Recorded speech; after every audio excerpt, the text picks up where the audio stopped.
बिस्मिल्लाहिर्रहमानिर्रहीम। अस्सलाम वालेकुम नाज़रीन, मैं हूं जैन अली। नाज़रीन करामा, 6 फरवरी है और दिन है मंगल का। आखिरी 48 घंटे रह गए हैं पाकिस्तान में 12वें आम इंतखाबात होने में और सूरत हाल लम्हा बलम्हा तब्दील होती जा रही है। जो कुछ नजर आ रहा है ग्राउंड सिचुएशन उससे बिल्कुल मुख्तलिफ है। पसे पर्दा बहुत कुछ चल रहा है। एक बात तो यह है कि जिन लोगों का ख्याल था कि शायद इमरान खान गेम से बाहर हो गए हैं, मैं पहले उनको यह बता दूं कि ना तो इमरान खान अब तक गेम से बाहर हुए हैं, बल्कि पिछले 4-5 घंटों के अंदर इमरान खान ने मुकम्मल कंट्रोल भी गेम का हासिल कर लिया, क्योंकि इलेक्शन से 48 घंटे पहले अब तक का सबसे बड़ा ब्रेक थ्रू हो गया। अब से कुछ देर पहले अडयाला जेल में इमरान खान की एक फैसला कुन मुलाकात हो गई है। मामला तय पा जाने की खबरें हैं। इमरान खान की जानिब से ग्रीन सिग्नल भी दे दिया गया। पिछले 4-5 घंटों के अंदर जब से शहर इक्तदार में ये अहम तरीन मुलाकात होने की खबरें गर्दिश कर रही हैं, तब से दौड़ें लगी हुई हैं, तब से एक गैर मामूली पैनिक है। तफसीलात मैं आपको बता देता हूं। देखिए, आखिरी 48 घंटे शुरू हो चुके हैं और पाकिस्तान की सियासी सूरत हाल में 200 की स्पीड से तब्दीली आ रही है, जिसको माइनस करने की कोशिश की जा रही थी। दरअसल वो पिछले 4-5 घंटों के अंदर प्लस हो चुका है और जिसके बारे में कहा जा रहा था कि ये तो चौथी दफा वजीर आजम बन जाएगा, उसको पिछले 4-5 घंटों के अंदर अब तक का सबसे बड़ा धचका लग गया है। देखिए, ये बात तो हम सब जानते हैं कि इमरान खान और पाकिस्तान तहरीक इंसाफ ने इलेक्शंस के हवाले से कई प्लान्स, कई सरप्राइजेस तैयार किए थे। इसी वजह से आज दिन तक, यानी इलेक्शन से 48 घंटे पहले तक, तहरीक इंसाफ को इंतखाबात से बाहर नहीं किया जा सका, वरना तहरीक इंसाफ को इंतखाबी अमल से बाहर करने के लिए पूरी कोशिश की गई, तमाम तर हरबे इस्तेमाल किए गए, लेकिन तहरीक इंसाफ के कामयाब प्लान्स, इमरान खान के कामयाब सरप्राइजेस की वजह से आज यहां तक मामला आ गया कि तहरीक इंसाफ को माइनस नहीं किया जा सका। फिर शहर इक़्तिदार में वक्तन फवक्तन ये खबरें भी गर्दिश करती रही कि इमरान खान को अप्रोच किया जा रहा है, इमरान खान को मैनेज करने की कोशिश की जा रही है, मामला तय नहीं हो रहे, किसी जगह पर रुके हुए हैं, इमरान खान को डील देने की कोशिश की जा रही है। खुद इमरान खान ने कुछ दिन पहले इस बात का इजहार किया कि मुझसे राब्ता किया गया बुशरा बीबी के थ्रू, मैंने इनकार कर दिया। यानी वो तमाम तर खबरें जो है वो इस वजह से सामने आई क्योंकि आज दिन तक पाकिस्तान तहरीक इंसाफ को माइनस नहीं किया जा सका। लेकिन अब से कुछ देर पहले जो अडयाला जेल में एक फैसला कुन मुलाकात हुई है, वो पूरा मंजरनामा तब्दील कर देगी। 8 फरवरी वाले दिन की पूरी कहानी तब्दील कर देगी। उस अहम तरीन मुलाकात के हवाले से तफसीलात आपको बता देता हूं। आपको याद होगा, मैं बार बार ये बात कर रहा हूं कि इस टाइम पाकिस्तान तहरीक इंसाफ के जो उम्मीदवार हैं, यानी जो तहरीक इंसाफ के हमायत याफ्ता उम्मीदवार हैं, लेकिन उनको आजाद उम्मीदवार कंसीडर करवाया जा रहा है। पिछले 2 हफ्तों से ये नैरेटिव बनाने की कोशिश की जा रही है, पिछले 2 हफ्तों से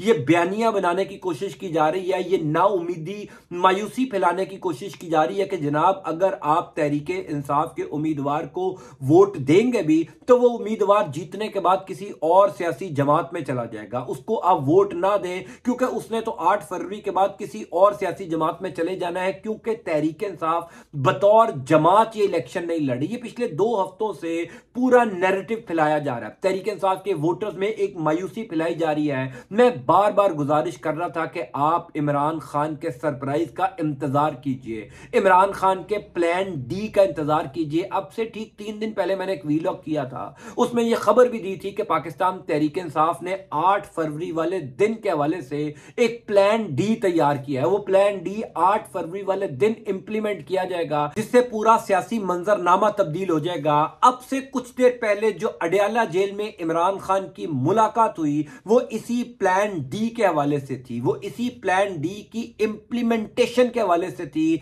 लिहाजा पाकिस्तान तहरीक इंसाफ के खिलाफ वो जो एक प्लान बनाया गया था कि लोगों को ना उम्मीद किया जाए, लोगों को मायूस किया जाए, अब से कुछ देर पहले इस फैसला कुन मुलाकात में वो प्लान भी खराब हो गया, नाकाम हो गया।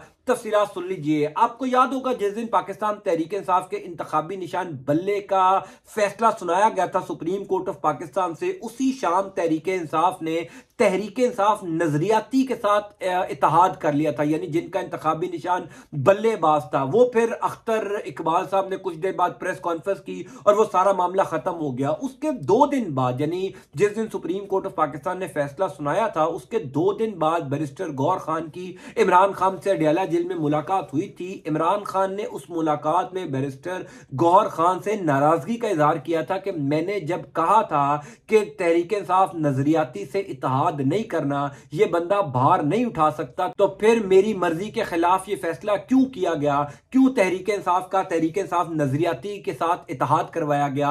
उस टाइम भी इमरान खान ने कहा था कि मजलिस वहदतुल मुस्लिमीन यानी राजा अल्लामा नासिर अब्बास रिजवी की जमात के साथ इत्तेहाद किया जाए। अगर उस टाइम भी मजलिस वहदतुल मुस्लिमीन के साथ इत्तेहाद किया जाता तो इस टाइम पाकिस्तान तहरीक इंसाफ के तमाम तर उम्मीदवारान एक इंतखाबी निशान के ऊपर इलेक्शन लड़ रहे होते। बहरहाल उस टाइम तहरीक इंसाफ की कानूनी टीम का यह फैसला था कि हमने तहरीक इंसाफ नजरियाती के साथ इत्तेहाद करना है। आखिरी मौके के ऊपर उन्होंने प्रेस कॉन्फ्रेंस करके जो है वो सारा मामला खराब कर दिया। अब से कुछ देर पहले पाकिस्तान तहरीक इंसाफ के बानी चेयरमैन इमरान खान की अल्लामा राजा नासिर अब्बास रिजवी साहब से मुलाकात हुई है। मैं आपको एक बात बता दूं कि यह फैसला कुन मुलाकात है, यह अब तक का सबसे बड़ा ब्रेक थ्रू है जो शायद किसी के वहमो गुमान में नहीं था, क्योंकि प्लान यह बनाया गया था 8 फरवरी वाले दिन के हवाले से कि अगर तहरीक इंसाफ जीत भी जाएगी तो पहली कोशिश हम यह करेंगे कि तहरीक इंसाफ को बतौर सियासी जमात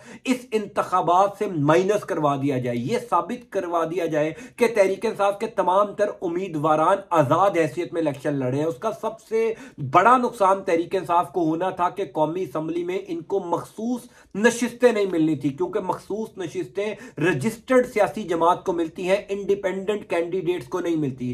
तहरीक इंसाफ अगर 100 सीटें भी ले लेती तो तहरीक इंसाफ को 100 सीटों के एतबार से जो 18, 19, 20 मखसूस नशिस्तें कौमी असम्बली और सूबाई असम्बलियों में मिलनी थी वो नहीं मिल सकनी थी। लेकिन अल्लामा राजा नासिर अब्बास रिजवी से इमरान खान की मुलाकात ने पूरा सियासी मंजरनामा तब्दील कर दिया। वो कैसे कर दिया मैं आपको बता देता हूं। पाकिस्तान तहरीक इंसाफ और मजलिस वहदतुल मुस्लिमीन का इत्तेहाद हो चुका है, यानी 8 फरवरी वाले दिन जो तहरीक इंसाफ के उम्मीदवार जीतेंगे, अब आपने नाउमीद नहीं होना, मायूस नहीं होना, क्योंकि पाकिस्तान तहरीक इंसाफ के वो तमाम तर उम्मीदवारान मजलिस वहदतुल मुस्लिमीन में चले जाएंगे। यानी मजलिस वहदतुल मुस्लिमीन जो कि एक रजिस्टर्ड सियासी और मजहबी जमात है इलेक्शन कमीशन के अंदर, उसको मखसूस नशिस्तें भी मिलेंगी। तहरीक इंसाफ के तमाम तर उम्मीदवार जब वहां पर चले जाएंगे तो अपनी पार्टी पॉलिसी के पाबंद भी होंगे। जो पार्टी कहेगी उसी बंदे को वजीर आजम का वोट भी देंगे, उसी बंदे के खिलाफ कानून साजी में भी हिस्सा लेंगे। अगर अदम एतमाद लेकर आना है तो पार्टी पॉलिसी के फैसलों पर जो है वो अमल दरामद किया जाएगा। लिहाजा अब से कुछ देर पहले जो इमरान खान की अल्लामा राजा नासिर अब्बास रिजवी साहब से मुलाकात हुई है, ये गेम चेंजर मुलाकात है। वैसे तो मजलिस वहदतुल मुस्लिमीन के ये जो सरबराह हैं, ये पिछले तकरीबन 1.5-2 साल से, जब से इमरान खान के ऊपर एक क्राइसिस शुरू हुआ है, जब से इमरान खान की हुकूमत खत्म हुई है, तब से जितना भी बुरा वक्त आया तहरीक इंसाफ के अपने लोग छोड़कर चले गए, लेकिन अल्लामा राजा नासिर अब्बास रिजवी हर मुश्किल वक्त में इमरान खान के साथ खड़े रहे। मैं जाती तौर पर जानता हूं कि अल्लामा साहब के ऊपर बड़ा प्रेशर भी आया, अल्लामा साहब को कई जगहों से यह कहलवाया भी गया कि आप इमरान खान का साथ छोड़ दें, लेकिन पिछले 1.25 सालों में कुछ ऐसे लोग हैं जो इमरान खान के साथ चट्टान की तरह खड़े रहे। अल्लामा राजा नासिर अब्बास रिजवी साहब भी उन लोगों में शामिल हैं जिन्होंने इमरान खान का मुश्किल वक्त में साथ नहीं छोड़ा। इसी वजह से इमरान खान ने अडयाला जेल से यह पैगाम दिया था बैरिस्टर गौहर खान को कि आप मजलिस वहदतुल मुस्लिमीन के साथ इत्तेहाद करें, उनका इंतखाबी निशान जो है उसका सर्टिफिकेट लेकर तहरीक इंसाफ के तमाम उम्मीदवारान को कहें कि आरओ के दफ्तर में जमा करवाया जाए। लेकिन क्यों यह फैसला किया गया था कि हमने बल्लेबाज का इंतखाबी निशान लेना है, और वो फिर सारा मामला जो है वो उल्ट पड़ गया। लिहाजा इस टाइम सबसे इंपॉर्टेंट ब्रेक थ्रू 48 घंटे पहले इलेक्शन से यह हुआ कि अब से कुछ देर पहले इमरान खान और अल्लामा राजा नासिर अब्बास रिजवी साहब की अडयाला जेल में मुलाकात हुई। मेरी इत्तला के मुताबिक ये तकरीबन पौने 2 घंटे तक मुलाकात जारी रही, जिसमें इमरान खान अपने सेल से बाहर आए। वो जो एक लॉन सा इमरान खान के सेल के बाहर मौजूद है, इमरान खान और अल्लामा राजा नासिर अब्बास रिजवी साहब 1.5 पौने 2 घंटे उस लॉन में वॉक करते रहे और तमाम तर मामला तय पा गए। इमरान खान ने ग्रीन सिग्नल दे दिया कि बिल्कुल हम अपने तमाम तर उम्मीदवारान को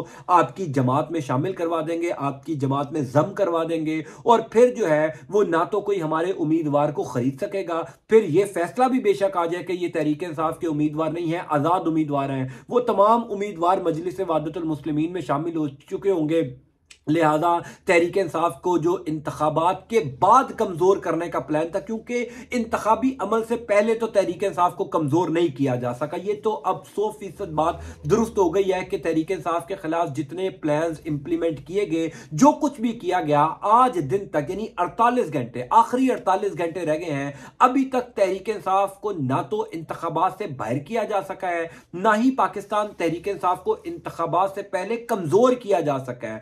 जितनी मजबूत, जितनी मकबूल तहरीक इंसाफ पहले थी, आज के दिन शायद उससे ज्यादा है, कम नहीं हुई। लिहाजा इमरान खान के पास जो इलेक्शंस के हवाले से प्लान्स थे, जो सरप्राइजेस थे, अब इमरान खान वो तमाम तर प्लान्स और सरप्राइजेस डिस्क्लोज करते जा रहे हैं। गो के आज से ठीक 3 दिन पहले बैरिस्टर गौर खान ने हामिद मीर के प्रोग्राम में ये बताया था कि हमारे पास इलेक्शन के हवाले से एक प्लान डी मौजूद है, जो इलेक्शन डे वाले दिन निकाला जाएगा, जिसका ऐलान इलेक्शन डे वाले दिन किया जाएगा। लेकिन आज जब इमरान खान की ये मुलाकात हो गई है, उसके बाद ये खबरें शहर इक़्तिदार में गर्दिश करना शुरू हो गई थी कि ये पाकिस्तान तहरीक इंसाफ का प्लान डी था, जिसके तहत पाकिस्तान तहरीक इंसाफ के जीते हुए उम्मीदवार मजलिस वहदतुल मुस्लिमीन को ज्वाइन करेंगे और उनके जो सियासी रजिस्टर्ड जमात है उसमें रहकर जो है वो कौमी असम्बली में भी जाएंगे, उनको मखसूस नशिस्तें भी मिलेंगी। लिहाजा अब आपका काम है वोट डालना। मैं बार बार ये बात कर रहा था कि इमरान खान ने अपना काम कर दिया,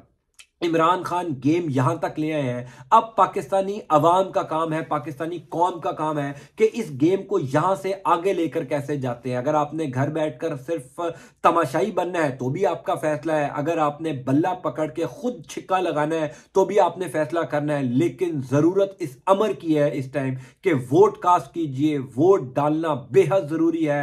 मामलात यहां तक आ चुके हैं, यहां से आगे लेकर जाना मेरी और आपकी जिम्मेदारी है। अल्लाह ताला आपका और आपके अहले खाना का हामी नासिर हो। लिहाजा वोट कास्ट कीजिए पाकिस्तान के लिए, अपने लिए, अपने बच्चों के रोशन मुस्तकबिल के लिए। अगर आप वोट नहीं कास्ट करेंगे तो आपको अगले 5 साल तक हुकूमत के ऊपर तनकीद करने का जो कुछ भी पाकिस्तान में होगा कोई हक नहीं होगा कि आप इनके ऊपर उंगली उठाएं। अगर आप वोट कास्ट करेंगे तो आप इनसे सवाल जरूर पूछ सकेंगे।